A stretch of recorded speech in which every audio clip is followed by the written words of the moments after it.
This is Barrie, a city constantly evolving. At any time, a whole host of pressures challenge the intricate tapestry of city government.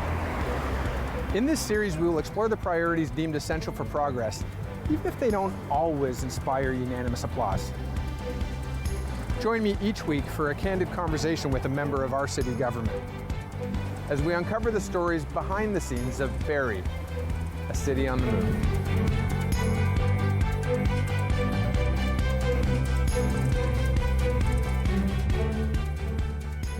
Welcome to Barrie City on the Move. I'm Arif Khan, and it's my pleasure to join you wherever you're receiving this content, whether it's online, on cable, or on YouTube and streaming. Thanks for allowing us into your life. In this series, we aim to explore the inner workings of city governance, city hall operations, including partner relationships with outside agencies, all with the goal of ensuring that the city is delivering a quality of life as expected by the resident, ratepayer, taxpayer. That's you and me, for that matter. Today on the show, we're looking to discuss the conversation around water, and water is certainly at the epicenter of our life, and I'm thrilled to have a guest with me today, Diane Moreau, who's the Manager of Water Operations with the City of Barrie. Diane, thanks for being here today. Thanks for having me. Absolutely. Let's get into it, and we're gonna have a lot of things, and I'll let you know. And I kind of just let you know before we started recording that I actually got a little bit of audience participation on this one. Reached out and asked some questions, and turns out many of the contributions that came that we'll talk about later were ones that I had on my mind, and so we'll get into that sort of later on in the show. Let's actually take a look at, for starters, a little bit of the history and why water is a key focus. Obviously, we know it's a part of, light, air, oxygen, water, all things that are required for life, but there's actually a lot of science and a lot of focus and priority around the safety of the water we consume. Give me a little bit of background on sort of maybe how we got to where we are in terms of water regulations and operations. Absolutely. So we're regulated under the Safe Drinking Water Act that actually came about as a result of the Walkerton tragedy, which is actually 25 years this year since that happened. And as part of that, Justice O'Connor at the time had made numerous recommendations to the province as to, what things we needed to do to kind of maybe step up the bar when it came to protecting our customers and our residents and ensuring that when, you turn on the tap, there is safe drinking water. So really it was kind of from Walkerton and 25 years on, we're very regulated under the Safe Drinking Water Act. That's pretty much the basis of it, I would say. Is there something that stands out to you aside from legislation or regulation that we didn't do this before and we do it now, like just a major shift? I wouldn't say so. I think there was a lot of aspects that came from it, and it's been years for things to either come on board or get rolled out. It looked at training of personnel. It looked at ensuring that we had sufficient funding for operations, for resources across the province, ensuring we had the regulated bodies that were able to come out and do the inspections they needed to do on our system to ensure that, we kind of were meeting the regulations. So I don't think there would be anything extra. I think there's just been that continual improvement throughout the years from maybe where we started.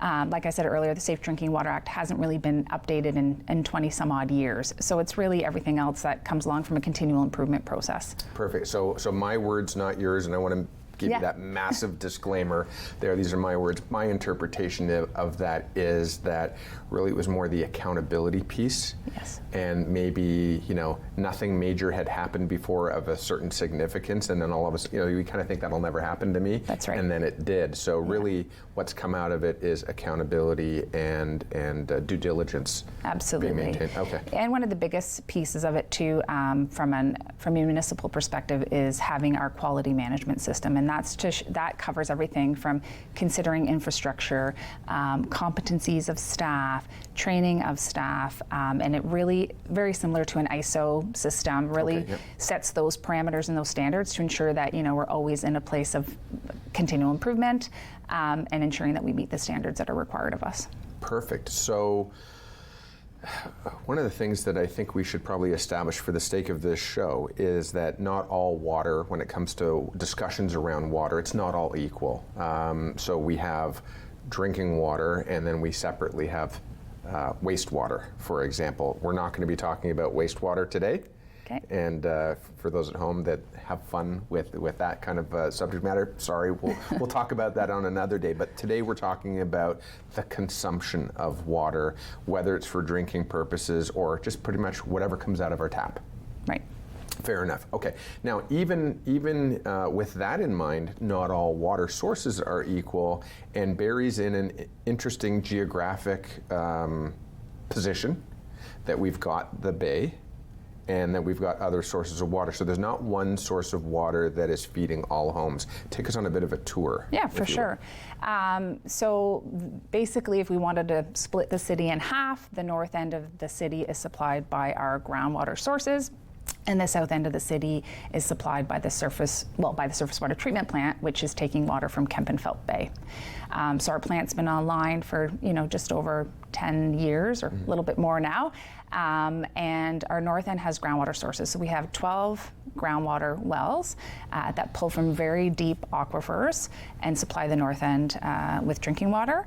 And then our south end takes water from Kempenfelt Bay, treats it at the surface water treatment plant, and then distributes it to the residents and our customers in the south end of Barrie.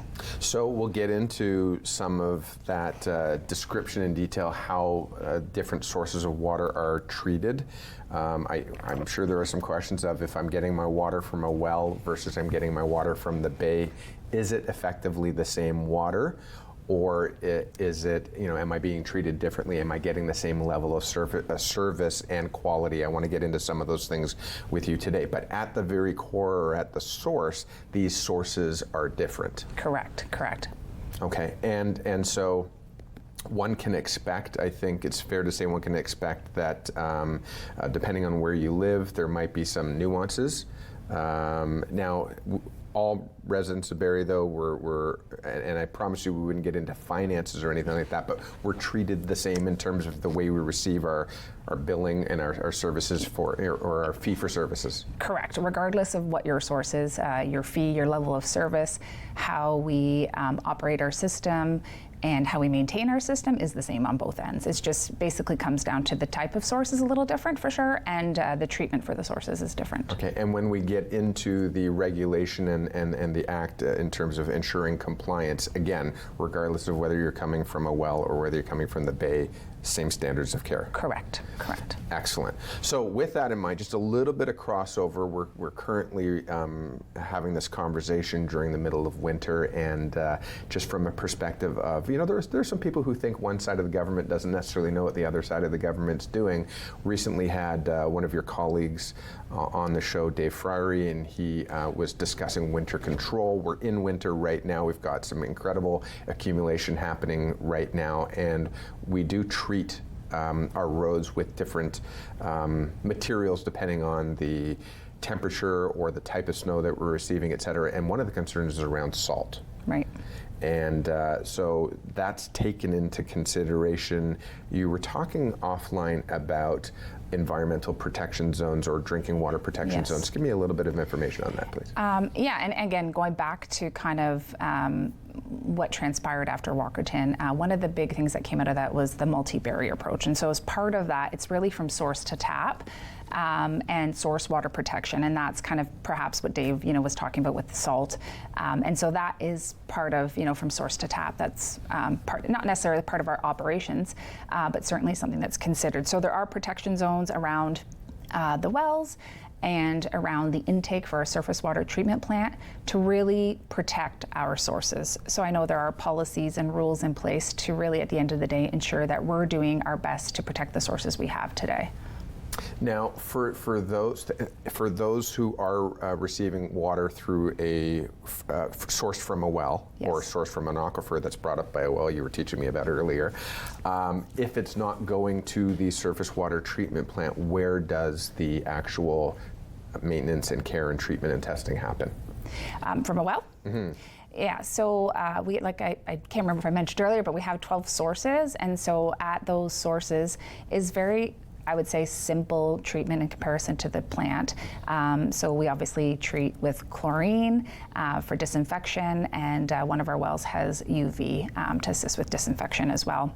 And some iron sequestering. So yes, our groundwater sources are really high in minerals, and so we do add sodium silicate, it's called, to the system for treatment, and that's just to help keep that iron in suspension, so it's not, precipitating out. And our customers might see sometimes some discoloration in their sinks or toilets, but it's really intended to kind of keep that in suspension. No real health impacts from that, but it is naturally high in iron. So one of the things and we'll talk about that in a little bit later on the show as well, but one of the things that really kind of came to mind is, if we were to go for a walk in the woods, go for a walk in the wilderness, there are people who go into Algonquin Park, or they go into, into a forest, a national forest, and you see water coming through a stream, you see water coming, it's fast-moving, active water. Maybe it's coming through a waterfall. There are people who just sort of dip their cup in and drink, or just go in and take a drink out of these wells. These sources, they're coming from the ground. It's actually pretty fascinating to learn that Mother Nature, for lack of a better name, takes care of much of this for us.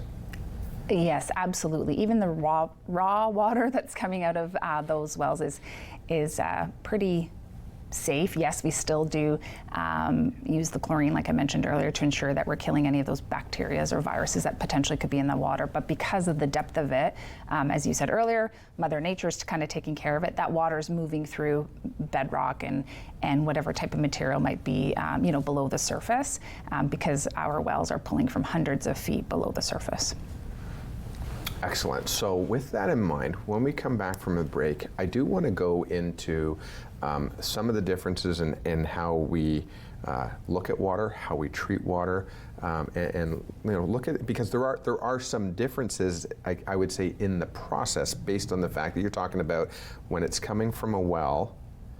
It's coming right from already some natural filtration, versus when it's coming from the bay, we're taking it more at a bit of a surface level, hence the name surface level, surface water treatment plant. So let's get into a little bit of that conversation and dive a little bit deeper into what some of the processes are. Does that sound fair? That sounds great. Excellent. So stay with us. Diane Moreau, who is the Manager of City Water Operations, will be right back explaining more about how we consume our water and how we do so safely. We'll be right back after this break.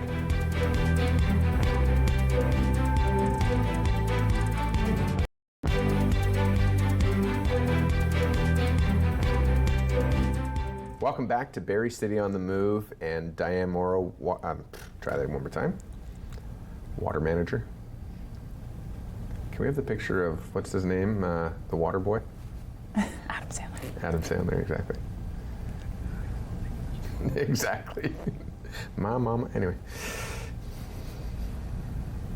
Welcome back to Barrie City on the Move, and Diane Moreau, Manager of Barrie Water Operations, is here, and we're talking water. We're talking about the different sources of water in the city of Barrie. If you live in the north end, you're typically accessing your water from, I think you said 1 of 12 different sources of water, and maybe even growing in the future, who knows? And then if you're in the south end, we're typically receiving our water as a result of the work of the people at the surface water treatment plant. Now, before we went to break, we were talking about some of those differences. We're also talking about how we get a little bit of an assist, obviously, from natural filtration that goes on in the different layers of sediment below the ground level. But let's actually talk about between sort of the source, the aquifer, and then coming through the well to my tap, in the north end where we are using well water. Yeah. What are some of the things that happen sort of in between, and how are we maintaining it and ensuring, not just the safety, and that's obviously critical, but also just the reliability and the dependability of the service? Absolutely. So if we're talking about the wells on the north end, I mean, the distribution on the south end would be quite similar. It's just, again, back to the treatment that would differ. But from the well, it typically will go to a tower of sorts, so to help with providing that pressure, to provide water. When you turn on the tap, that's all pressure. It's not us turning buttons at any of our stations or what have you. But there are transmission water mains that we have, and so that's usually something where we're not people don't have services directly off our transmission water mains. That's usually sending water straight to either a tower or a reservoir, which is like a storage tank. Some are above ground that you might see on Harvey Road, and some are below grade, so they might not be as visible to someone driving by. And then we have our distribution water mains. So those are all underground, and those are really what provides water to our customers. So underground, distribution mains, and then from there, their services to your house run off those distribution water mains.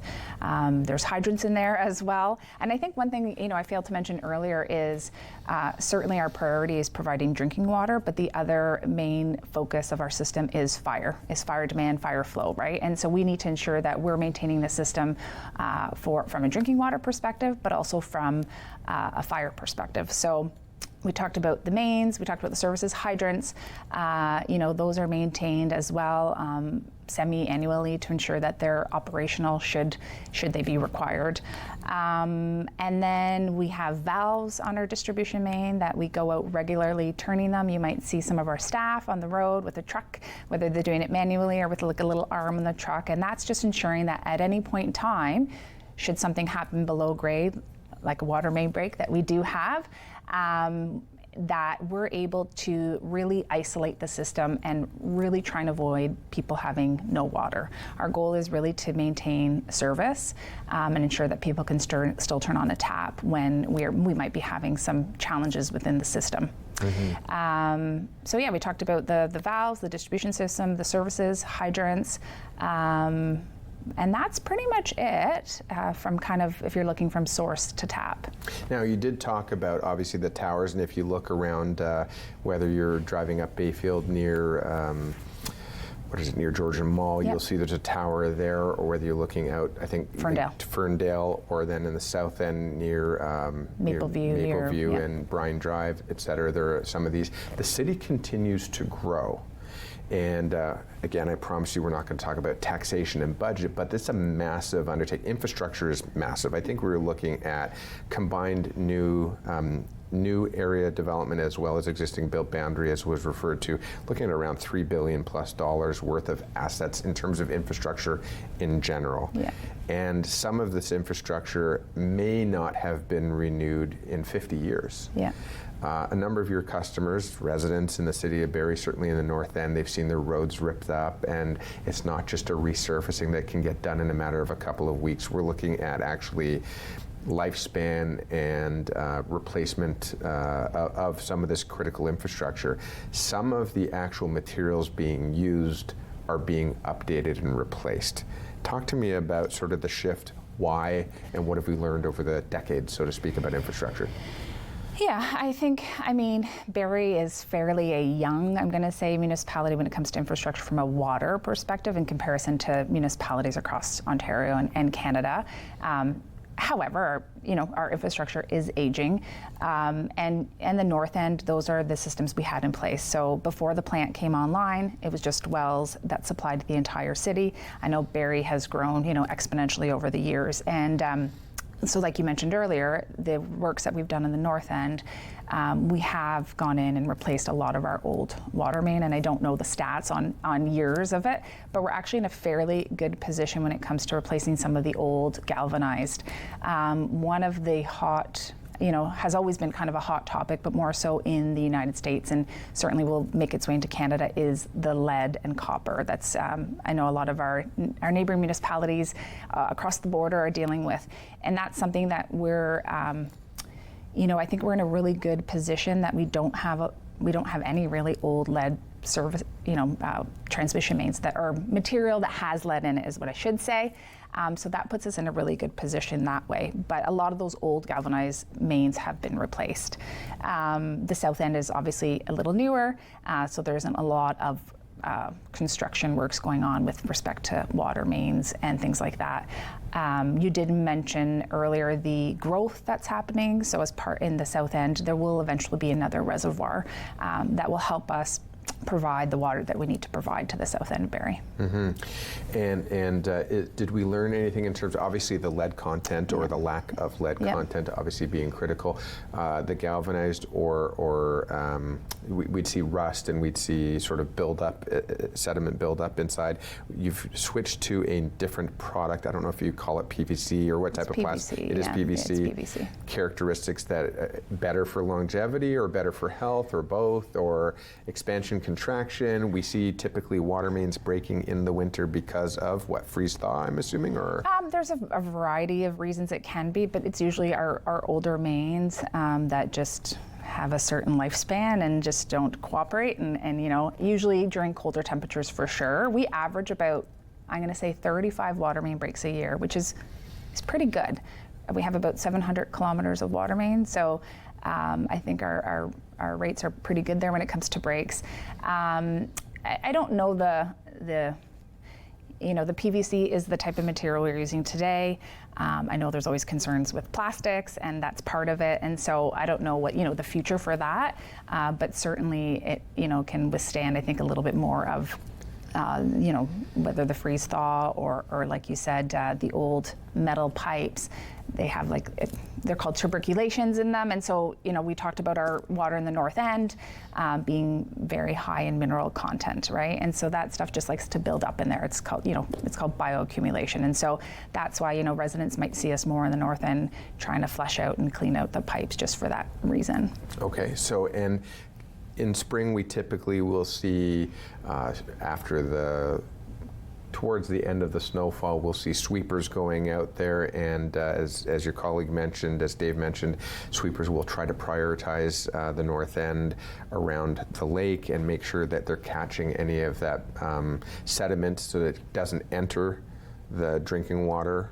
But then also we'll see crews going out and flushing hydrants and things like that. Correct. Again, is that just to move the sediment along, or what are we looking at? It's really to assist with water quality and moving large volumes of water along to help us in the system. We've made some operational changes too, so that we keep that water moving a little bit more frequently through the tower, so it's not sitting and accumulating sediment.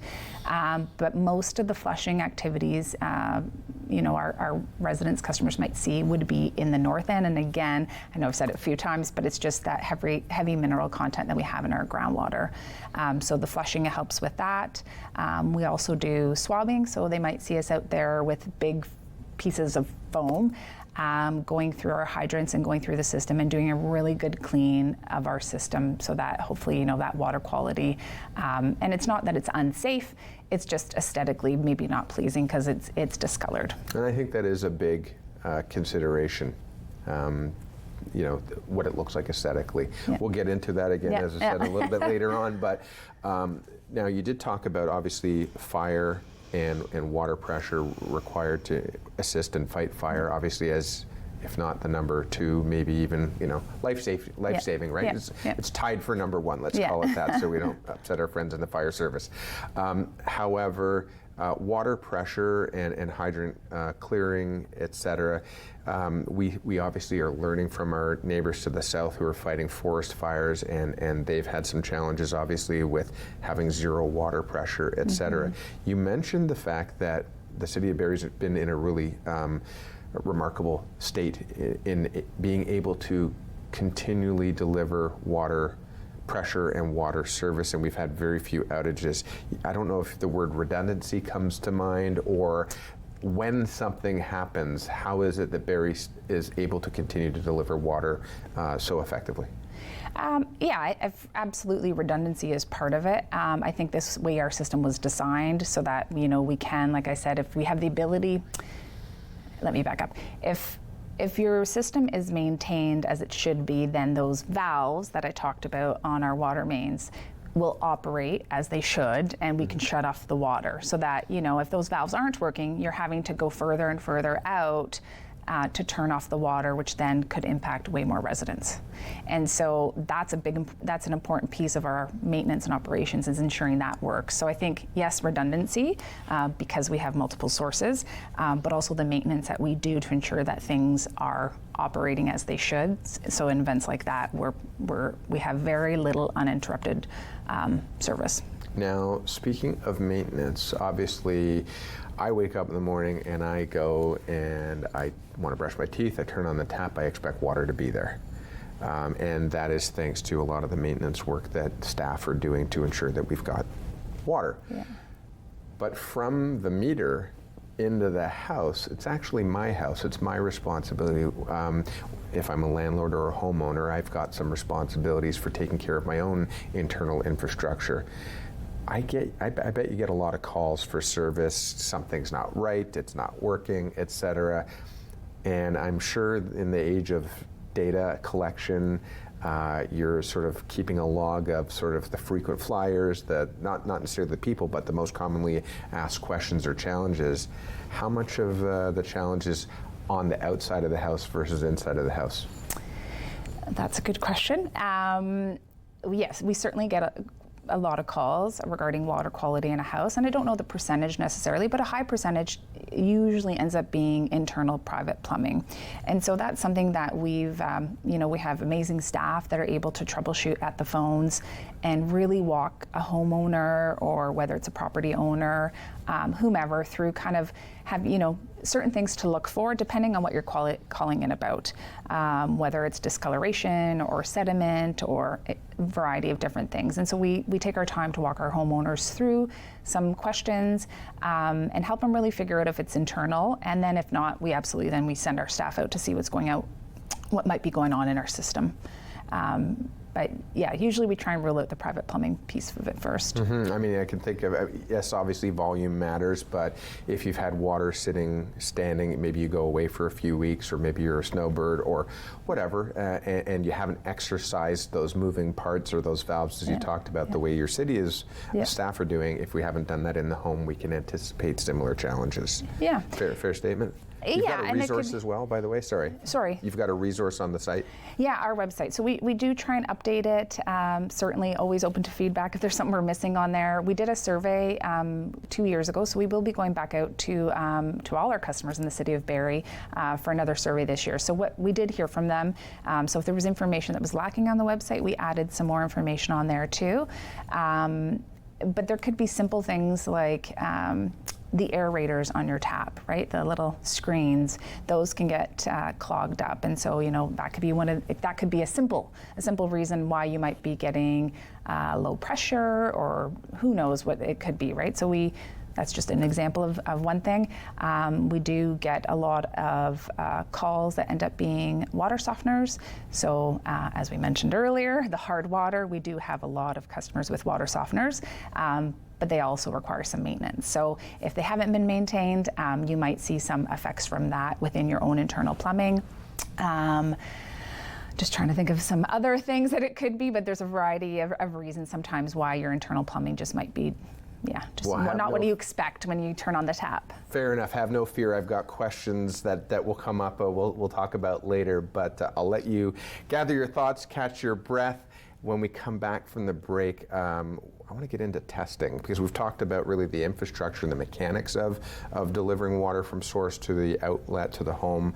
But let's talk about the water quality, the water safety, and the testing when we come back from that break. So stay with us for more from Diane Moreau, who's the manager of city water operations at the city of Barrie. We'll be right back after this break.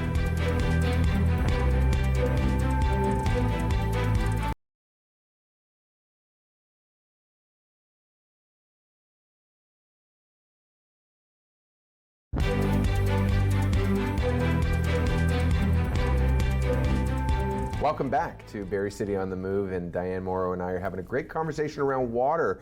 It is the source of life. I mean, we need it for everything, whether it's cooking, drinking, hydration, sports, showering, flushing, all sorts of things. And we're having a conversation. We've talked a lot about the mechanics. We've talked a lot about sort of familiarizing ourselves, whether, I live in the north end, south end, what are some of the differences. And in fact, the distribution, I think you mentioned as well, relatively the same whether it's north end or south end, if not identical. But in terms of the collection to get it into the treatment, obviously the north is through aquifers and wells supported that way, and in the south end through the surface water treatment center. Am I close? Yeah, you got it. Getting it right on? All right, I'm learning something. It's been a while. Now I just want to throw this out there. I had an opportunity, and I'm going to be completely selfish. I took advantage of it when I was on council to get a tour. I mean, part of being able to speak to our members in the community is have some semblance of an idea of what's going on. So I was able to do a really cool tour. I know that the city makes available to residents some opportunity to actually explore and learn about the city. Maybe you got some information for me on how we can take a peek at what's going on and get a better understanding? Yeah, absolutely. So we do host tours. They're quarterly and should be posted on the city's website under their special events calendar. So those are there. However, we do have Drinking Water Week coming up the first week of May. And so we'll be doing a little bit more when it comes to posting information about drinking water on social media. But also hosting 2 tours. I believe it's that Wednesday of the first week of May. I probably should have had the date available. And yeah, you just show up and come do the tour. It's about an hour long and get to see the plant and get to speak to some of our experienced operators that give the tour. Yeah, the surface water plant is on Big Bay Point? Correct, 20 Royal Parkside Drive. Royal Parkside Drive. So, okay, perfect. I know my favorite sushi place is right beside it. I think this is important to say, actually. We'll take a quick pause and do a bit of a shout out for the city of Barrie in general. For people who are curious of the different services, different departments are hosting opportunities for engagement, open houses all throughout the city, all throughout the year, whether it's winter control or whether it's the police service, the library, the fire service, water operations. There are lots of opportunities to do this. And you mentioned residents can find this information on the city's website. There's an events calendar?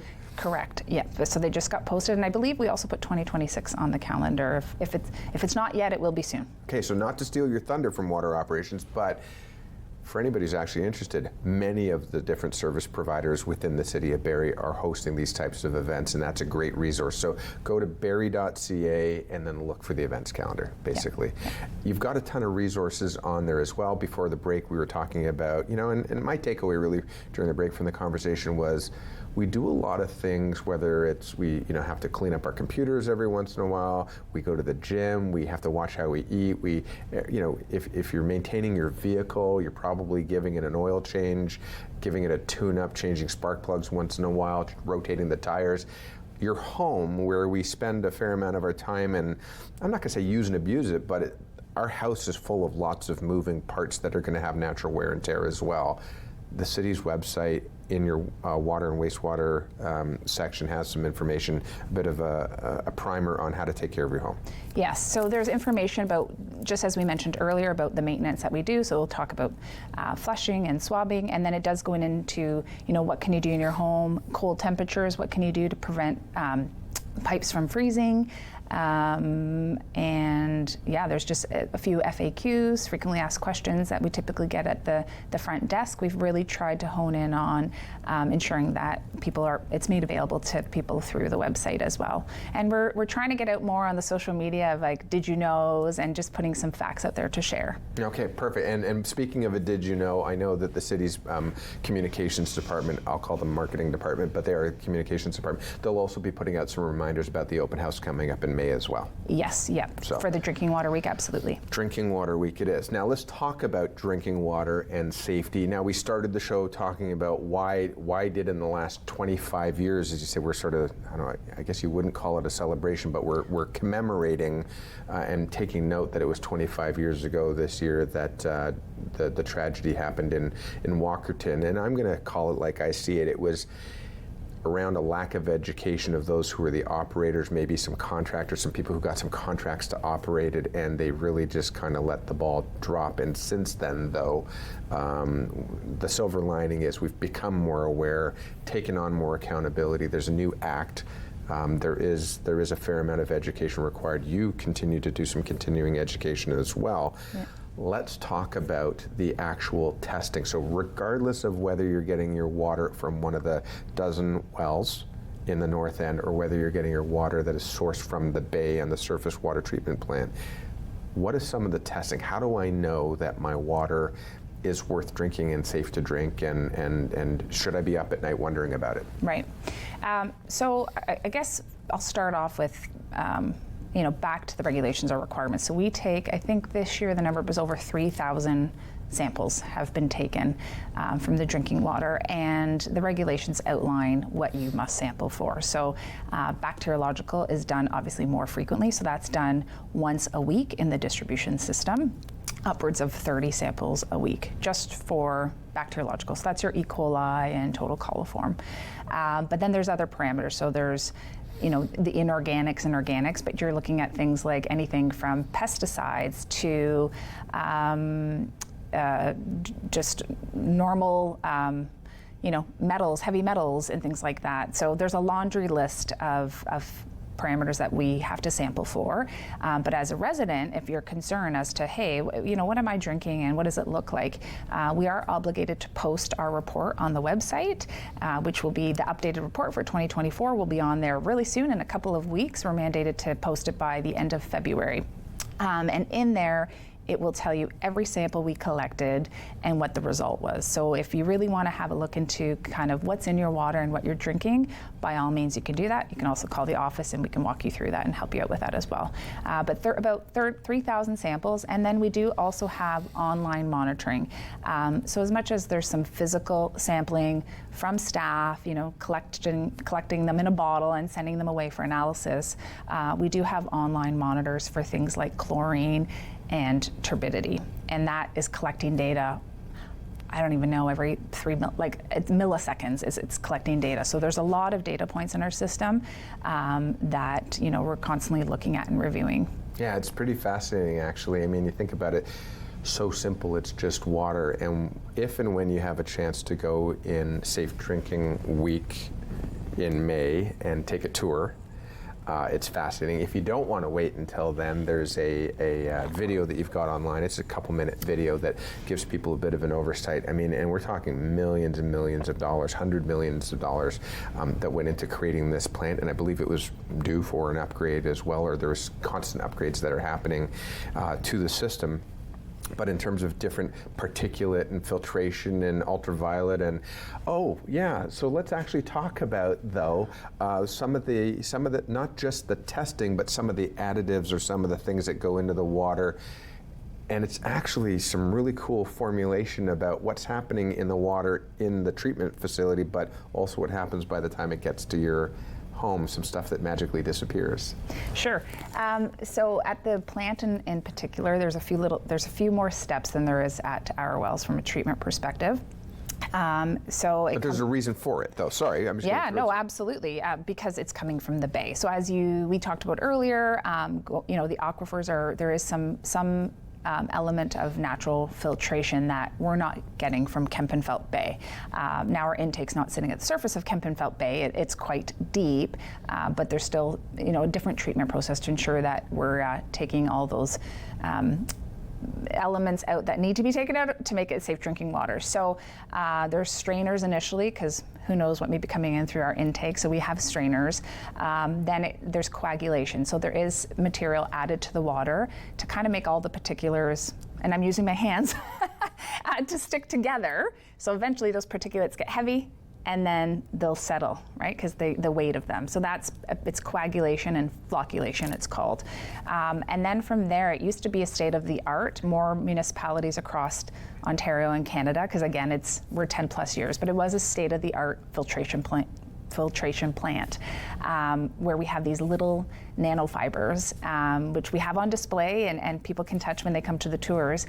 But that really provides that final kind of filtration of the water before it gets hit by disinfection, before it goes out into the system. So I think you were saying, it comes to our house and eventually dissipates, and I think you're referring maybe to the chlorine. Certainly there needs to be a level of chlorine in our water to ensure that we disinfect, like I said earlier, the bacteria and viruses, and then it's safe for by the time it reaches your home when you turn on the water, because you could be far away from our source, right? And so that's part of that maintenance and the checking and the flushing. We have an obligation to always be checking that chlorine residual to ensure that it's still at the level that we need it at, to make sure that, it's safe for when you turn your tap at home. So I'm just going to dial it back and tell you what I think I heard you say. First and foremost, the water that's coming from the aquifers and the groundwater, it's deep below, and it's got a relatively nil exposure to airborne contaminants or human contaminants, et cetera. It's coming through the wells. The coming through Kempenfelt Bay, though, I mean, we boat on the bay, maybe we swim in the bay, maybe kids swim in the bay, maybe your facial reaction is going to be what I'm thinking in my head. But anyway, the point is, though, that you said you're bringing it not from the surface, you're drawing from deeper down. I mean, the bay's pretty deep, actually, a couple 100 feet deep in certain areas. Yeah, it's not quite that deep, but yeah.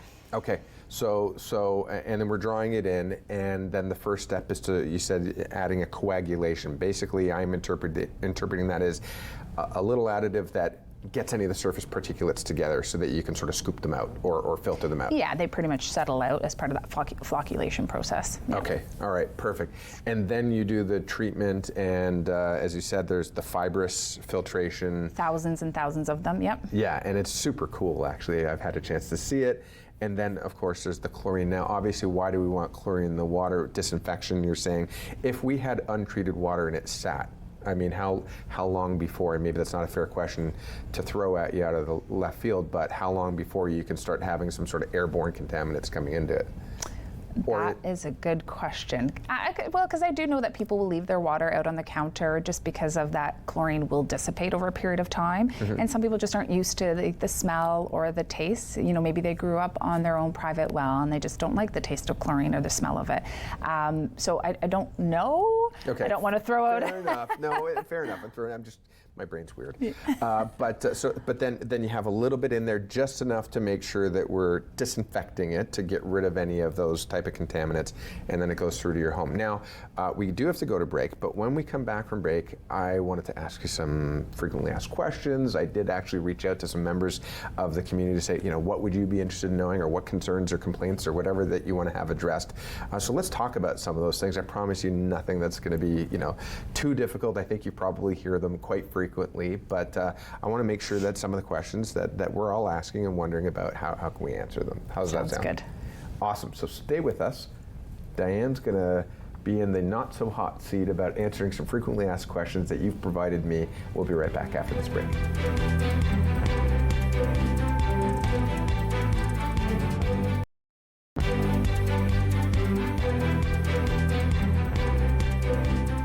Welcome back to Barrie City on the Move, and Diane and I are talking about water. And Diane, you're in the hot seat now. I don't know if you feel the pressure. I am actually going to refer to my notes here. I'm pulling out my trusted note-taking device, otherwise known as a phone. But I've got some questions that I had before we met, and of course, as I mentioned, I did throw it out there on social media. Shame on me, maybe, but I figured, what else is on people's minds when it comes to the water? And I am quite certain that there is a contingency of people who love the drinking water and they drink it all the time, and that's how they grew up and they don't know any different. And then there are probably those who are staunchly opposed to drinking water because of information that they read, or generationally or environmentally, exposure, et cetera, or maybe it just tastes different. I don't know. So I want to throw out a series of questions for you. We'll go through them a little bit rapid fire. I have a funny feeling you've heard most, if not all, of these before, but are you ready? I guess so. Okay, all right. First and foremost, I'll put it out as a topic: water discoloration. Now, you touched on it, and you even touched on it a number of times as what some of the contributing factors of it are. Yeah. Why is it that I sometimes see, a different shade of the water coming through my taps? Yeah, I think one of the things I didn't mention earlier about discoloration, it could also be a result. I mean, there's a variety of reasons. Yes, we do have high mineral content, and that could be a result of it. But if there's construction in your area, it could disturb the system. Sure. And so we have that information on the website where, we do ask residents, flush your system from a cold tap, not hot water, because that goes through your hot water tank, a cold tap to really understand what kind of water is coming in from our system into your house. And so really run that, and if it's still discolored, please call the City of Barrie, because we'll certainly still walk you through some of those internal plumbing potentials. And if those are all checked off, that it doesn't seem to be internal, then we're sending someone out to the field to check our system and what's going on. Okay, perfect. So there are different stages and checkpoints throughout the system which a technician could come and look. So Absolutely. they can look at the main, at the hydrant, or they can look even closer to your home. Yeah, so in that instance, we would start off at the nearest hydrant, see what's going on, because that should be representative of what's going on in our distribution system. Okay, and fun fact, the City of Barrie frequently has trucks and crews going around flushing hydrants to assist with that, because it is common and known. And mineral content, minerals, how bad could that be? Well, there are standards for that as well. A lot of them are more the aesthetic piece of it, so iron and manganese, calcium, and so I don't think they're that bad. Personal opinion, disclaimer. Yeah. Okay, but Yeah. there are standards. Correct. There yeah. are acceptable levels. Now, you did mention, by the way, testing it through the cold water because it's not sitting in the storage tank known as your water on demand system, which may not have a storage tank, or a much smaller one, or your potentially 50-liter, 50-gallon hot water tank. If you're seeing it come through your hot water, that may be, if you own your own tank, something to look at, because some of the components in there can go, the rods and stuff like that. Well, and yeah, again, I think you had mentioned earlier about maintaining. I think your hot water tank should also be maintained. There's a drain to drain that, because minerals can build up at the bottom of the tank. So. But if you are renting your water tank, feel free to dial the 1-800 number and have someone come out and check if it's time to replace it or service it. Okay, moving along from that, water smell, is that closely related to the discoloration or different? It's different. I think sometimes on the south end, just because it's coming from Kempenfelt Bay, but that's very rare because we do have, and I think I forgot to mention that in the treatment process of the plant, we do basically have granulated activated carbon. So very similar to a Brita that has a carbon filter, we do that at the plant, and that is intended to remove taste and odor. So if you're getting a smell, please call, because it really depends on where you are and what might be happening. But oftentimes it's a chlorine smell we get. And sometimes there just is a chlorine smell in your water that, some folks just don't like the smell of it, but we certainly will still go through and troubleshoot and just make sure there's nothing going on that we need to be concerned about, or you as a homeowner need to be concerned about. Okay, and again, run your tap. You can run your tap and maybe it goes away, or...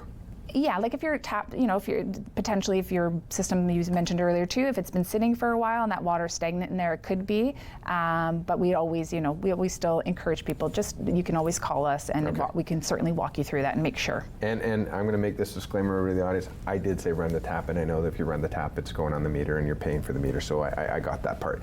But the other thing though is smell. I did get a nasty rotten egg kind of smell. Mine was from my hot water tank. Oh. I don't know what it was. I don't know if it was that rod that has stuff that builds up, that the rod that's designed to eat away eventually over time. Whatever. That's where the smell was coming from. So we did replace it. So if it is a rotten egg smell, do check if it's coming from the hot side as well. Fluoride. That's one that's been a point of conversation. I won't say contention. Some municipalities have it. Some don't. Where are we on that map? So City of Barrie doesn't add fluoride to the system. I don't think it ever has. I think there was and I don't think it was a petition of sorts years, probably before I was born. So we haven't never done it, but yes, there are municipalities that do. Now it's naturally occurring in our source water at very low levels, but we don't add fluoride to our system. And that's a big difference, right? No. Okay, now, and there are some dentists who will say, absolutely, your kid should have it in their toothpaste at a certain age, and then there are other dentists who say adults shouldn't have it after a certain age. Talk to your doctor, et cetera. But as a rule, we don't have it in the City of Barrie, and if you feel like you need it, you could always supplement it, I imagine. But it would be hard for someone to take it out unless you get an aftermarket type of a filtration system at home? Yeah, and that I don't know. I don't know what type of system you would need to remove fluoride in particular. And we don't have it as of now. That's right. Okay, all right, moving along then from that.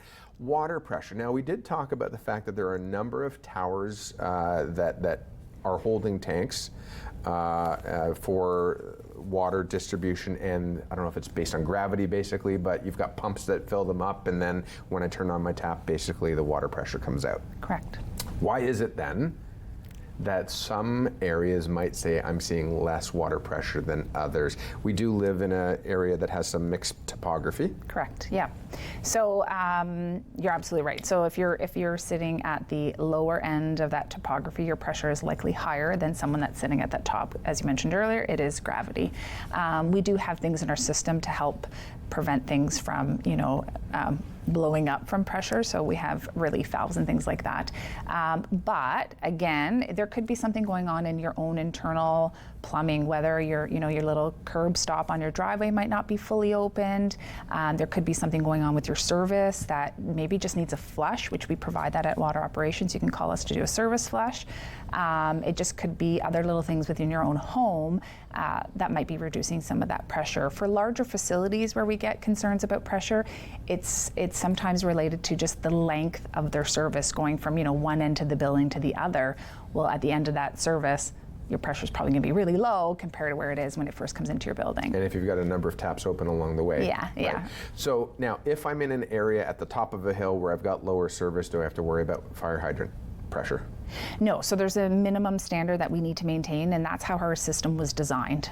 To have that pressure at those hydrants, so you shouldn't have any concern. And then I believe our trucks even have some pumps built into them for pressurizing water. But anyway, that's the fire trucks. I was thinking, I thought you meant our trucks. No, fire trucks. Sorry about that. Okay, so we are a little bit low on time, but basically those who have softeners, those who don't have softeners, hard water versus soft water. What's your take on that, and recommendation or not recommendation, or? Yeah, I think it's personal preference. I know we mentioned in the north end quite a bit. Our water coming out of Kempenfelt Bay is hard as well. It's just not as hard as the north end. And so I think it's just personal preference. We do see a lot of challenges and issues when those aren't maintained within your system. So if you have one, highly recommend you do the maintenance on it. But yeah, personal preference on those. Okay, excellent. So now there is a difference though between a softener and a filtration system when it comes to water, like a carbon or a UV system. Right. Yes, so not too familiar if our customers have UV systems in their house. That generally is associated with someone who has a private well, which we do have residents that are still on private wells in the city of Barrie, which also comes with its own maintenance for a UV system to make sure it's doing what it's supposed to be doing to disinfect. And then filtration, yep, fridges have the little filters on them, things like Britas and things of that nature. So just highly encourage our customers to, change out those filters and make sure you're doing that on a frequent basis so that, stuff potentially won't grow on those either. So something to take in mind though, I think, and this is just my own research, obviously a softener, if we had soft water, if you have a softener in your home, you might want to decide how much of that is being routed through to your laundry system and your shower because you like the way it makes your hair feel versus into your drinking water, et cetera. Now, the city of Barrie at the treatment facility though does have the carbon filtration in there. Correct, and that's simply for taste and odor. Simply for taste and odor. Yeah. Okay, last question, and we've got just 30 seconds for this one. Is tap water as safe as my $3 or $5 bottle of water that I can pick up at the corner store? Yes, and I'd like to venture out and say it is safer. And that's simply just because of, what we mentioned for, the last hour of this segment is we're just very highly regulated. I think I mentioned 3,000 samples a year. A lot more testing really goes into the water that comes out of your tap in comparison to the bottled water. However, there's a need for emergencies, bottled water going. If you're going out and wherever you might be going and need some water, encourage you to fill a water bottle. But there are times where, bottled water is necessary too. Okay, so I'm going to say something that I didn't hear you say, but we are highly regulated, strictly regulated under the Clean Drinking Act, or the Water Safe Drinking Water. Safe Drinking Act. Sorry, thank you for that. And bottled water may not fall under that same category, and I'll let people do their own homework on that. That sounds good. That sounds good. Okay, Diane, I really want to thank you for taking the last hour of your day or plus with us to share this information. We've got to go, but we'll see you next time on Barrie City on the Move. Take care.